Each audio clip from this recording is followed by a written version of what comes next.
Chapter 42, Family Ties, commences with something I saw written on a t-shirt. My wife said that if I go skiing one more time, she'll leave me. Gee, I'm going to miss her. I loved that t-shirt slogan so much that I asked the guy wearing it if I could take his picture. You see, Melinda has never been a skier, which is a huge disappointment to me, as I thought family ski holidays would be the ultimate happy times. But for Melinda, it was always too cold, too hard, and too painful. How does she know without ever having tried it? Well, there was that one time. We were holidaying in Switzerland one Christmas, and after years of my coaxing, whining and pleading, she caved. Her concession to maybe try it was all I needed to race out and buy her a 3-day lift pass. We were staying at the postcard-perfect alpine town of Grindelwald in the Jungfrau top ski zone, a seamless network of 213 kilometres, that's 128 miles of downhill skiing on 50 powder-puffing pistes amongst Europe's most spectacular scenery. Heaven. Well, about as close as we'll get to it down here anyway. I assured Melinda that it was the ultimate location to learn to ski. We were travelling with John, a lifelong friend who is an accomplished artist, fashion designer, real estate developer, interior decorator, and a lot of fun on the snow. I knew that between John and me, we could teach Melinda everything she needed to go from "I hate this" to "yee-haw" in just a day or two. In order to be able to teach her more easily, I sacrificed my personal enjoyment.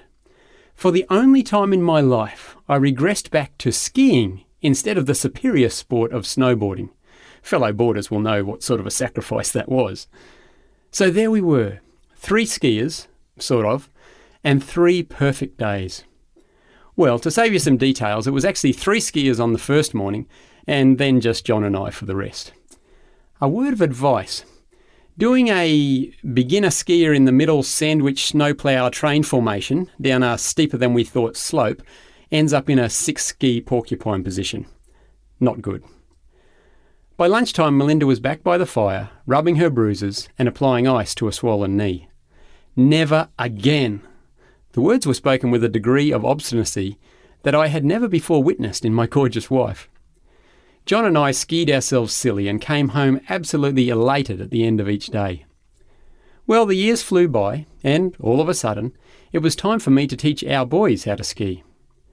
To her credit, Melinda agreed to join us on our ski trip, as long as she didn't have to attach her feet to anything longer than woolly boots. We had a ball. The boys took to the snow, as kids do, and we had the bonus of a full-time cook making a la carte feasts 3 times a day.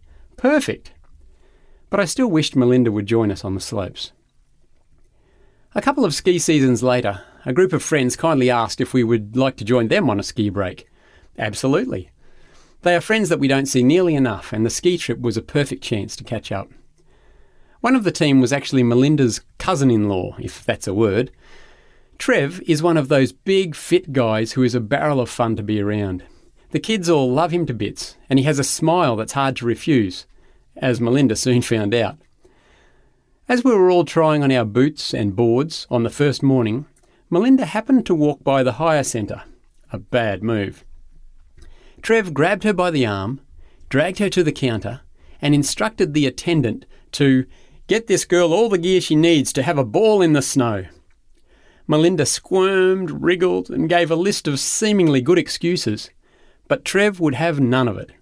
He just grinned and kept the ball rolling. Next thing we knew, Melinda was standing in full kit, looking as cute as any snow bunny above the tree line. Last thing I saw was Trev coaxing her out the door towards the lifts, and a qualified instructor. The outcome? She loved it. She was like a young dolphin that had just surfed its first wave. Again, can we do it again? Thanks, Trev. You're a legend. The following year, we had another superb family skiing trip. The boys loved it, I loved it, Melinda loved it. Perfect family fun. Then, sometime over the next summer, I started to get an icy conscience about spending almost $10,000 for a week of family fun. There were so many other things we could do with that money to help people in need. I mulled it over for a few weeks, then made an early winter announcement that we would not be having skiing vacations anymore, as I couldn't justify the flagrant waste of money. You can imagine how my patriarchal decision was received, especially by Melinda Snow Bunny Archer. What? But I just learned to ski. So here's the thing. If you're in a long-term relationship and God is convicting you to make some significant changes in your spending, your work habits, your asset portfolio, or even your travel plans, don't do it without first consulting your spouse. It took two of you and God to get where you are today, and any decisions about changes to your life plan need to be done hand in hand and on your knees. Don't change the rules halfway through the game without having the whole team on the same side. Don't lean over towards your wife after hearing a moving mission story at church and whisper, "Honey, I'm going to sell our family beach house and give all the money to these guys. I'll talk to our lawyers about it tomorrow." She might just reply, "I think I'll be talking to them too." Big changes often take time. I'm not saying for 1 minute that you shouldn't follow the promptings and convictions of the Holy Spirit.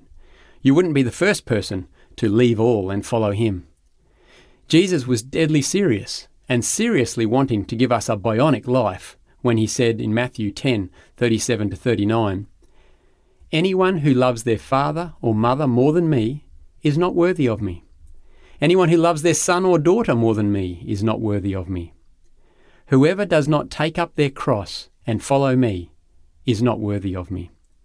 Whoever finds their life will lose it, and whoever loses their life for my sake will find it." Just make sure that both you and your spouse find a way to agree on any big changes that you're planning to make. You don't want to get immersed in your downsizing and simplifying activities only to find that your spouse and children resent your decision, that they haven't felt the conviction you have. Don't get to a point where your family is shouting at you, "Why do we have to be denying ourselves for you? And why are you forcing us to carry your cross? We were perfectly happy the way we were." If you're the father of the home, there is a guiding role that you need to play as the spiritual leader there. But be wise in the way you fulfill it. I know I haven't always played my cards well in this regard. When changes occur as a team, they may occur more slowly or differently to how you envisioned.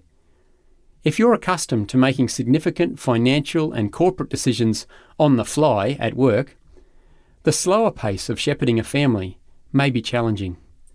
Hang in there. Don't give up. Remember inventor Thomas Edison's words. Many of life's failures are people who didn't realise how close they were to success when they gave up. Share your convictions quietly and peaceably. And if you're asking your family to deny themselves something for the benefit of others, then make sure that they can see you denying yourself some of your favourite things for the same reasons. We must lead by example, not by force. Maybe even ask every family member to read some or all of this book and write their thoughts, both for and against, in the margins. Then set aside some times for sharing, discussion and decision-making. Faithfully plant the seeds and let the Holy Spirit do the work.